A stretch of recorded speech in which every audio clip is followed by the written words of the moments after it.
Hello everyone and welcome back to iRead'em, the only channel you need for your Reddit needs. Today we've got another episode of ProRevenge, and before we start, please make sure you click like, subscribe, the bell icon, comment down below anything you want. I should reply, but I do reply to most of them, and check out the Instagram page and the merch shop, everything's linked down below. So anyway, let's get on with the first story. I helped someone get revenge on their gold digging ass of a significant other. This happened some years ago, but was just reminded of it, so here you go, Reddit. I worked as a front desk agent in a large luxury hotel chain for some years. One particular hotel I worked at was located really close to the downtown area, so we got a large number of young, very wealthy business people who loved to party. I usually worked the second and third shifts, which mean I got to see loads of drunken hookups, breakups, cheating, hookers and more. This particular one though, this one I will never forget. I was working at the desk when a group of young, well-dressed men came walking in. They've all clearly been drinking, but aren't so drunk that they can't walk right and hold a conversation. One of them comes up to me and tells me that while he and his friends were at a bar, a woman was hitting on him, and even though he told her no multiple times, she wouldn't stop. So he and his friends left, and it wasn't until they got in the Uber that he realised he didn't have his room key anymore. He thinks she took it and he's concerned that she may come up to his room. He asks that I deactivate his keys, and if she does come up to the hotel, do not let her in. When he was telling me all of this, it didn't sit right with me. He and his friends are all grinning about it, snickering amongst one another. Then he gave a clear description of her without being asked, told me height, body shape, hair colour and style, the kind of dress she was wearing, all while saying it in a mocking tone. Now, this could have easily been because he thought the whole thing was ridiculous or was too drunk to take it seriously, but it really didn't sound right to me. Either way, I did as I was trained in that situation. I pulled up his reservation, deactivated the keys as requested, made him a new set when he showed me his ID, and even offered to move him to a new room if that would make him feel more comfortable. He and his buddies all laughed a little, and that he declined, took the keys and they went to their room. About an hour or so later, the woman he described showed up. Now, by this point, my relief for the night had also shown up and was sitting at the front desk while I was in the back office counting down my cash drawer. I hadn't a chance to tell him about the woman. Just as I'm walking out the back office with my bag and about to leave, I see my co-worker buzz the doors and open and the woman comes rushing in, cuts through the lobby and down the hall to the lifts. She was barefoot, holding her heels in her hands, and knew exactly where she was going. I rushed up to him and told him what the man from before told me about her. My co-worker looked at me confused. He then pointed to the screen that had the reservation pulled up and told me that when the woman arrived, she went to use her room keys and they didn't work. So he asked for her room number and her last name. She gave both and her name is on the reservation. I looked at the reservation and down in the notes, there was a woman's name listed. The man from before was listed as a primary, but her name was listed as secondary, with his consent to be in the room.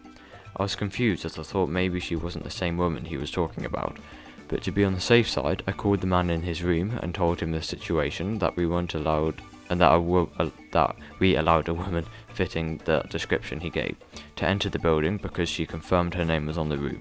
He laughed, said he forgot her name was on the room, and asked that I remove it. I was now super confused. I asked to make sure. Me: Sir, just to be clear, the woman you met at the bar tonight was with you at check-in hours ago and was allowed keys in, but now she is not? Him: laughs at all of his friends in the room. Oh, guys, I got confused, the poor girl. Gets back on the phone with me. Yeah, sweetheart, she's banned from the room. Don't worry about the other details, just take her name off. Me: I see. Then, if she isn't going to be on the room anymore, would you like us to call the police and have her removed from the property? Him: haha, whoa, that's too far there. Don't worry, she'll get the hint soon enough. We ended the call there and I got really suspicious of this. I told my co-worker not to do anything and that I was going to stick around for a bit to see if anything happened. A short time later, the woman came off the lift pouring tears, sobbing while on the phone with someone. She sat down in our lobby and my co-worker and I tried to look busy while eavesdropping hard on her phone call. She was sobbing on the phone to her mum and sister. From what she told them, she was invited out to spend the week with her boyfriend, meeting all of his old college buddies. This being their first night, they all met up for dinner and drinks. After a bit, she went to the restroom, and when she came back, she got her boyfriend hitting on another woman. His friends all bet that he wouldn't do it. When she confronted him, pissed off, he called a bunch of names and humiliated her in front of his friends and the entire bar. All of his friends joined in mocking her, and he threw in her face that she was nothing without him, and dumped her right there. He and his friends then took an Uber back and left her stranded at the bar with no money and no way back. She then had to use her phone's GPS and walk back to the hotel from the bar, barefoot. She had heels, and walking 2 miles on those was not going to cut it. She was asking her mum and sister for help, as he wouldn't let her in the room to get her luggage or her wallet. I'm sorry, but what an absolutely horrible person. And his friends too, like that's disgusting. That's just such a horrible thing to do. My heart broke. I felt horrible. I helped this guy treat this poor woman like crap, and now he and his friends are all up there laughing at her while she's sitting in our lobby, sobbing and with nothing. I went over to our snacks area in the lobby, grabbed her a bottled water and brought it to her. I told her that I couldn't help but overhear the conversation, and was very sorry for her situation, and asked if she would like us to help. I informed her that if he was keeping her from getting to her things, we would call the police and have them force him to hand over her things so she could leave if she'd liked. Or if she wanted to let her mum or sister pay for a room, we'd be happy to give her a very low rate and a room far away from him. She thanked me, took the water, and tried to calm down and talk to me about what was all happening and about what her options were. Eventually, we decided on that her staying in the hotel for the night and figuring out the rest in the morning. As we make it to the desk, she asked me to try and run her credit card to see if she has enough on it for another room. I asked her what this means by another room, and she tells me that she's actually paying for the room he's in. That his name is on the room because he booked it, but it's her card paying for everything. This intrigued me. I asked why she was paying for the room if it was in his name. She told me that she's the one with a job, not him. That he hasn't been able to find a job, but has failed since graduating from college and is essentially living off his parents' money. But just after they started dating, his parents cut him off, so he's been living off her money. That's why she was so upset and confused by how he'd been acting all night. He was sweet and doing everything for her back home. But since he met up with his friends, he did a 180 and hasn't been the same guy the entire time. Oh, this has just gotten even worse. She's paying for him too. She's actually, paying for him to live, food, bills, rent, all of that. I wanted to tell her that it was obvious he was using her for the money, and that he would probably blame his friends for all of this and try to get back with her later on. But I doubted she would have listened to me or cared for a complete stranger to butt in on her personal life like that. So instead, I offered up a sweet piece of revenge. I informed her that considering she's the one paying for the room, if she can confirm that it's her card on file with some sort of photo ID and verify the last 4 digits of the card number, that's honestly all the hotel company required, then she could, if she wanted to, kick him out of the room and keep it all to herself. But considering how poorly her night has been, if she were indeed able to prove she is one paying for the room, then I'd be more than happy to provide her for the biggest luxury upgrade we offered at our property. Largest suite we had, full hotel amenity access. I'd even have my co-worker fish out a bottle of champagne and some fresh strawberries for her to have sent it to her room, all free of charge. These employees are actually being really nice. She was taken aback by the offer, and she was very sincerely tempted. She looked like she was about to say no. Then I told her since we would be upgrading her room, that required moving her things from that room to her new one, which means the room she is currently listed in would need to be vacated immediately. If anyone were to remain in the room after we had demanded it be vacated, we were required to have them escorted off the property or them pay for the room. Their choice. She then thought about it, pulled up her card's banking app and showed me the screen. It had a photo of her, full name, the card's number, and the hold from our hotel for the room. She asked if that worked. It was good enough for me. I quickly upgraded her, moved everything over in the system, and before I could say a word to my co-worker, he was already grabbing a set of master keys, a bell card, and was asking her what her luggage looked like, since he would be the one retrieving it for her to deliver to her room. He didn't want to have to deal with her ex again. She smiled and told him which ones are hers, and she hadn't unpacked yet. My co-worker runs down the lift to fetch her things, while I make her new set of keys and send her off to her room. Once she's on the lift, my phone at the desk starts ringing. It's the ex-boyfriend, and he's very angry about why my co-worker has entered the room and is taking her things.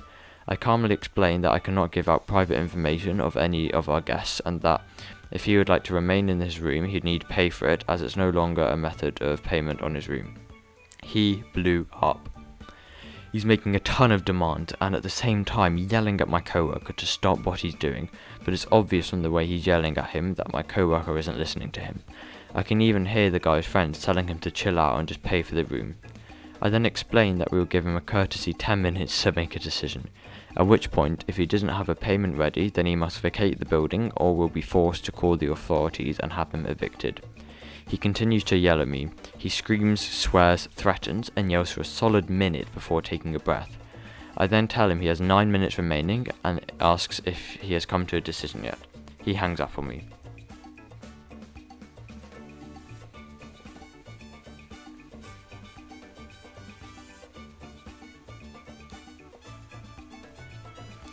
Nine minutes later, I call the room and he doesn't answer. I call again, no answer. I call a third time. He picks up, then immediately hangs up. I call the police and tell them what's going on, and they say they're on their way. The officers arrive. I tell them what's going on. We go up to the room together, and the man and his friends are white as ghosts when they see the police. The cops explain to the ex-boyfriend and his friends that they're all being evicted. The ex-BF starts trying to talk to me, but the cops stop him and tell him to only talk to them. I told him about his attitude on the phone before. The friends are offering to pay for the room at this point, and the cops just look at me to ask if that would be acceptable. I smile very sweetly and say no, and the cops nod and start rushing all of the guys to grab their things and leave the room. The ex-BF is the last one out of the door, carrying his 2 bags and complaining that he isn't even given a luggage card and he has to carry his own things. His friends look all pissed at him. I go with the officers to escort them out of the building and run into my coworker in the lobby. He waits until they're all outside in the parking lot to tell me that the woman is in her new room, loves it, and said no to the champagne. She just wanted to sleep. I didn't get to see her before she left town the next day, but the ex-BF did try calling our hotel to complain a number of times, and even tried leaving some bad reviews of us online and lied through all of it. I hope she didn't have to ever deal with him again. Edit. Thank you all so much for the awards. It's only been 1 day and I'm blown away by how much the story was loved. I normally do not post my hotel stories to I normally do post my stories from hotel to r/tales from the front desk, but it felt this one would work here too, so I posted it here first. Glad I did, and I plan to repost there as well. Thank you all again for the love. I have a lot of asshole stories from working in that industry, very few wholesome stories, but this is my one and only revenge story, so really happy you all loved it. Thank you. Edit 2. Wanted to address some things you guys brought up in the comments. 1. I have no idea why she didn't use Uber instead of walking, probably due to the stress of the moment and she didn't think of it. Honestly, if you're ever in that situation, despite being publicly humiliated like that, ask the staff for help. Either they think of something you're too panicked to think of, or they'll be nice and pay for an Uber to help you. I've done it for the people plenty of when working in hotels. There's no shame in asking for help. 2. The credit card company is Capital One. I wasn't going to mention it since some subs immediately flagged your story for listing major company names and didn't want to fuss with that. But yeah, the app lets you post a picture of your profile, and on most banking and credit card apps you will be able to pull up the full card number by clicking on the account information. Yes, technically I shouldn't have accepted this form of ID, however, given how shit her night was, I didn't care. Well, okay, so that was quite a long story, and a pretty horrible one actually. This girlfriend who's been providing for her boyfriend all of this time, with her money and, having a nice relationship and everything, and then she gets absolutely humiliated in front of people. And imagine how, singled out you'd feel in that situation, having all these people just, being not very nice to you, and then having to walk 2 miles back for all of that. I mean, that was a pretty awful story. Or at least she did get somewhat of a revenge in the end, that he got kicked out of the room and everything, but yeah, you gotta feel sorry for her. Anyway, thank you everyone for watching the video. Please make sure you like, comment, subscribe, click the bell icon, check out the Instagram, check out the merch and all of that for more videos, and goodbye.